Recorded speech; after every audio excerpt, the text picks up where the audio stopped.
بسم الله والصلاة والسلام على رسول الله وعلى آله وصحبه ومن والاه. رب اشرح لي صدري ويسر لي أمري واحلل عقدة من لساني يفقهوا قولي. صلوا على رسول الله. As the Prophet ﷺ reminded us, when we are on Friday night, what do? Increase salah upon the Prophet ﷺ.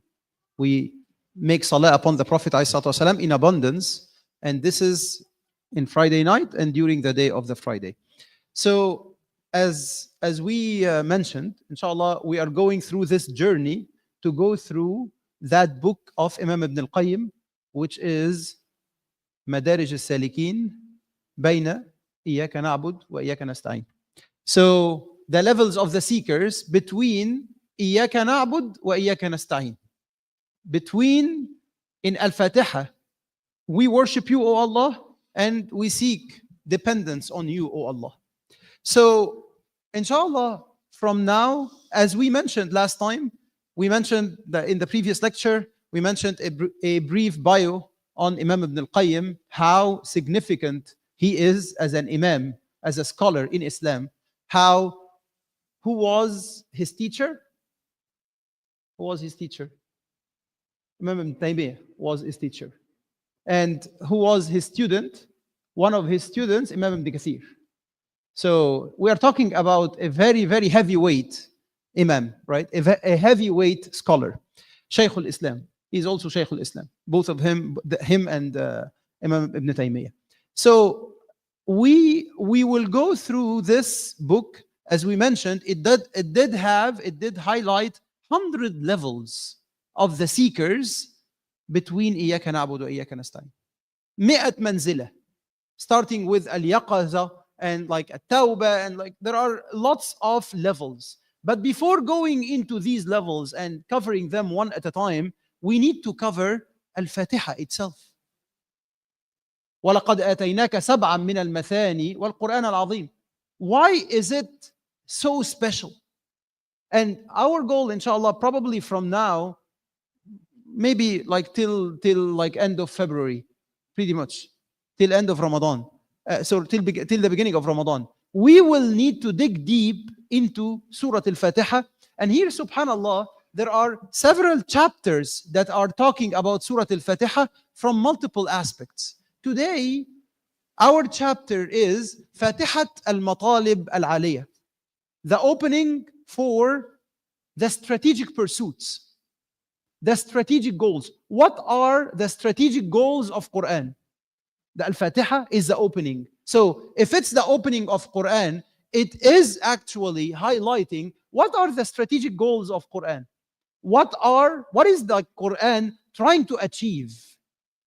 What are these big goals that the Quran is trying to achieve? So the first of them actually is knowing who is Allah, defining who is Allah, explaining to us who is Allah. And subhanallah, our goal here is not to go verse by verse. The assumption is that we understand Al-Fatiha verse by verse. But we are going to dig deeper to try to find meanings that are probably hidden, that are not that obvious. The first meaning here is defining who is Allah in Al-Fatiha. If I ask you, how did Al-Fatiha define Allah subhanahu wa ta'ala? How Allah was kind of talked about in Al-Fatiha? Alhamdulillahi Rabb Al-Alamin Ar-Rahman Ar-Rahim. So there are three different ways that Allah subhanahu wa ta'ala has been mentioned or indicated in Al-Fatiha. And here, actually, the first one is, as Imam says, Allah Ar-Rabb Ar-Rahman.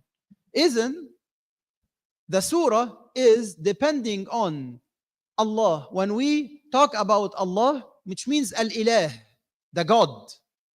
Ar-Rabb is the Lord. And Ar-Rahman is the most merciful. And subhanallah, there is a difference between, side note, there is a difference between Ar-Rahman and Ar-Rahim. What is the difference between Ar-Rahman and Ar-Rahim? Why did Allah subhanahu wa ta'ala mention Ar-Rahman and mentioned Ar-Rahim? Ar-Rahman is the one whose mercy encompasses everything. وَرَحْمَتِي وَسِعَتْ كُلَّ شَيْءٍ.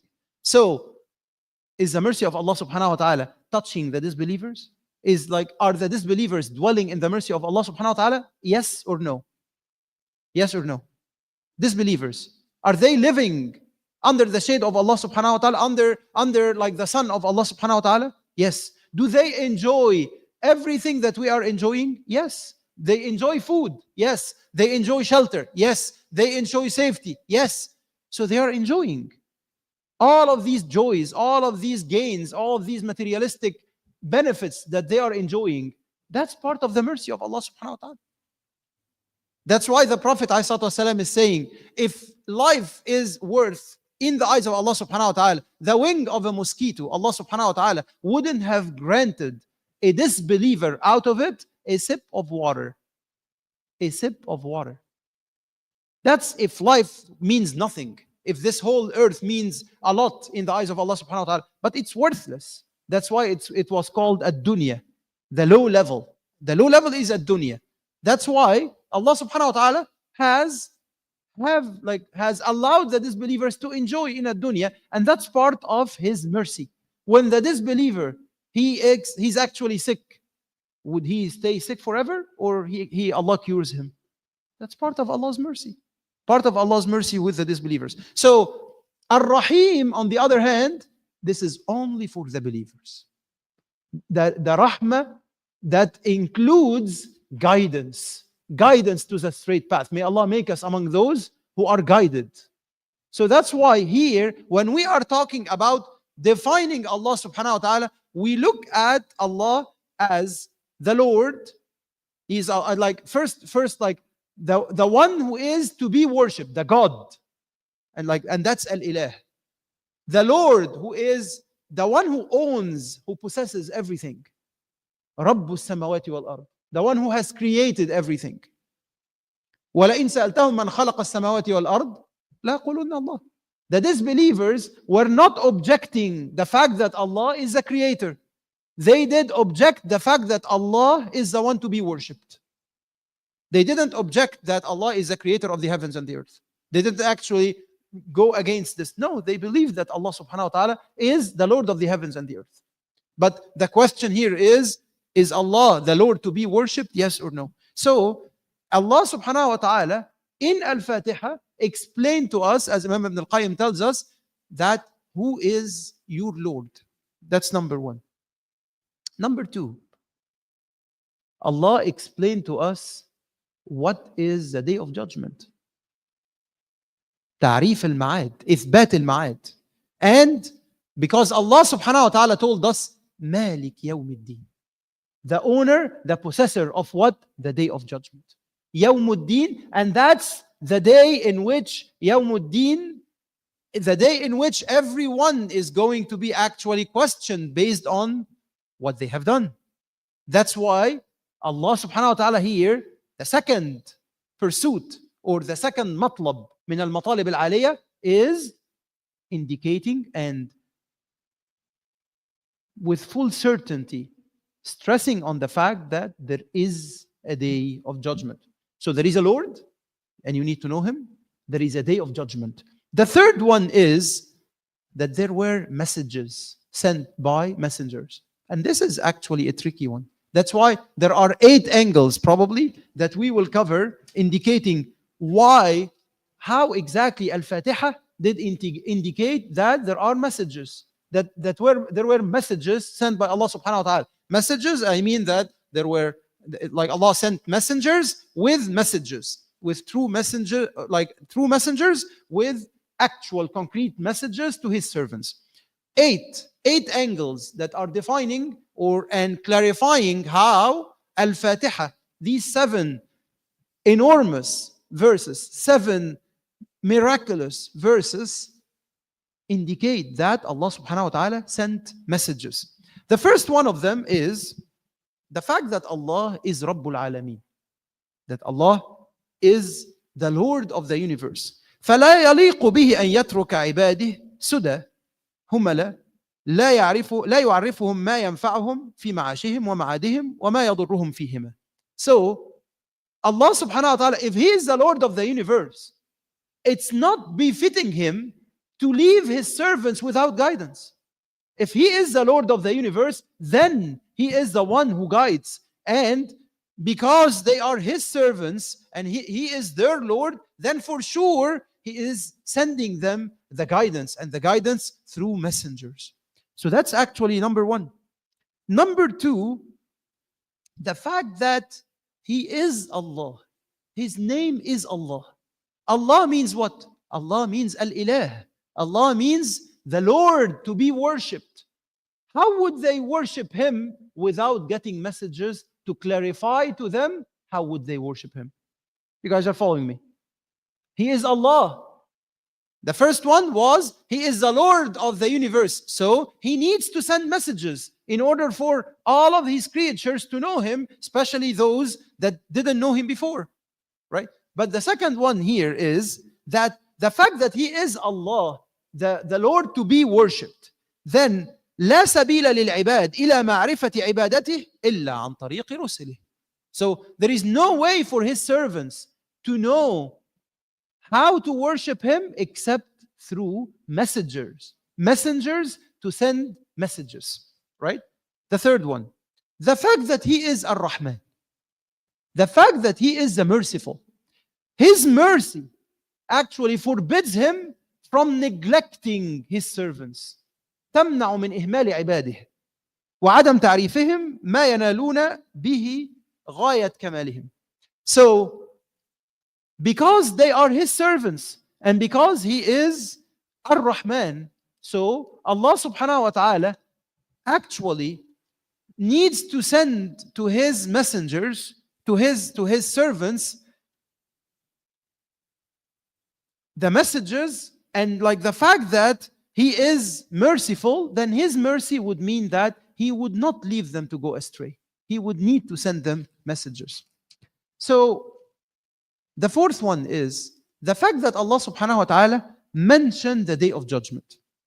يوم الدين هو اليوم الذي يدين الله العباد فيه بأعمالهم. يدين الله العباد فيه بأعمالهم. That this is the day of judgment, or the day of accountability. The day where Allah subhanahu wa ta'ala will hold everyone accountable for his deeds. The good and the bad. Everyone will be held accountable.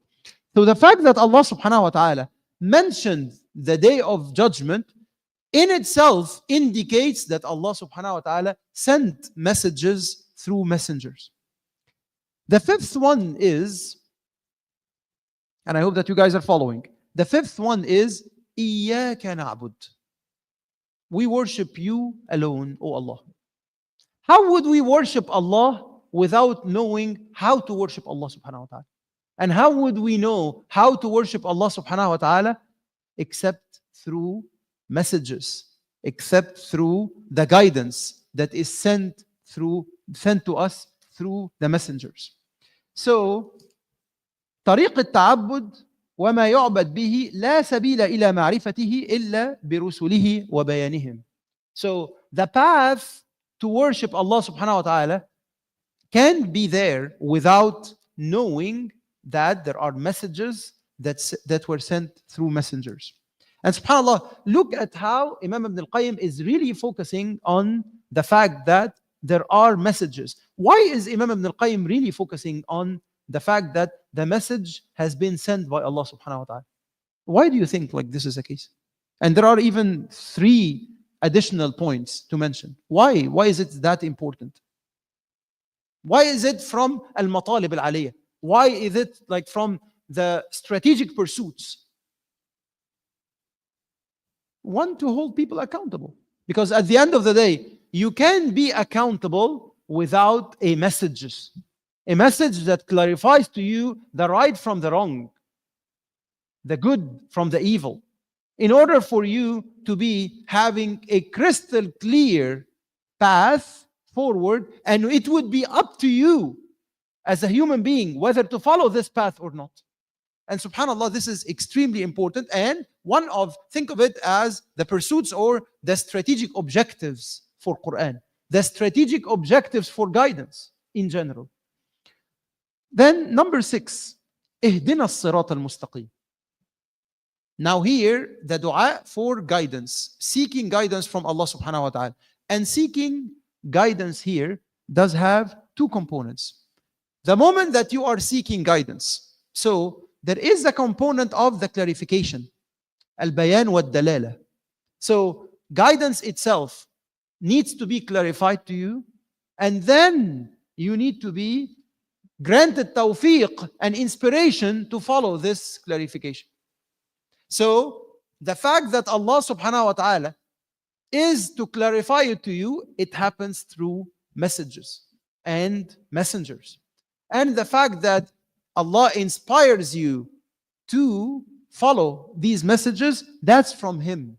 And actually, when we are talking about guidance in general, when we say ihdina as-sirat al-mustaqim, and the book here takes a bit of a side discussion where ihdina as-sirat al-mustaqim, what do we mean by ihdina as-sirat al-mustaqim? Guide us to what? The straight path. What do we mean by the straight path? There are two meanings for the straight path. One of them is the straight path in this dunya.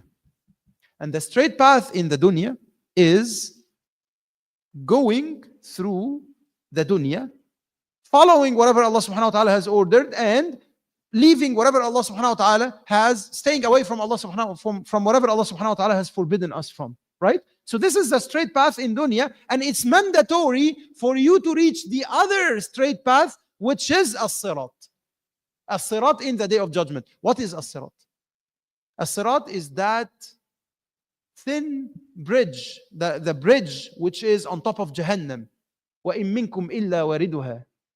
Each and every one of us will go through as-sirat. That bridge on top of Jahannam. How big is this bridge? It's covering, like going end to end on top of Jahannam. How narrow or wide this bridge is? As thin as the hair, the piece of hair, and as sharp as a sword. And now, based on your actions, you will go through as-sirat. And how quickly you will go through as-sirat is based on your actions. Some people will go through as-sirat like al-rih. Some people will go like al-barq. Like some people will go like the blink of an eye. Like some people will go walking. Some people will go crawling.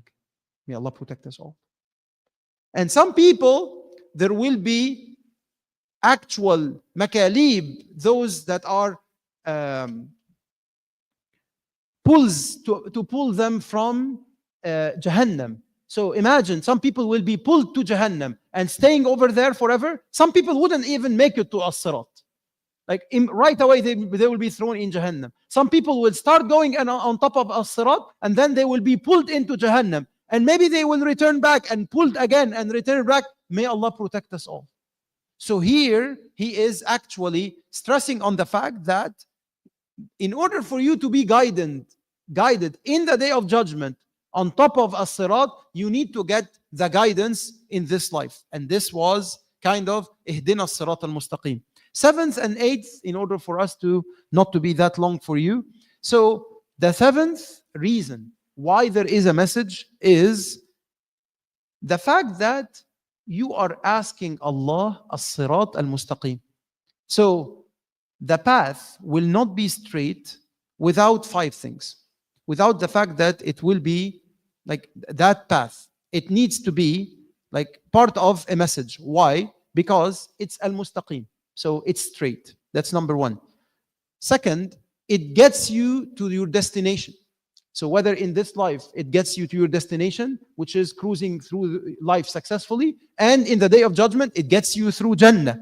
The third one is, because it's straight, it's the shortest point. It's the shortest path between 2 points, which is a straight path. So it doesn't have any actual zigzag or so.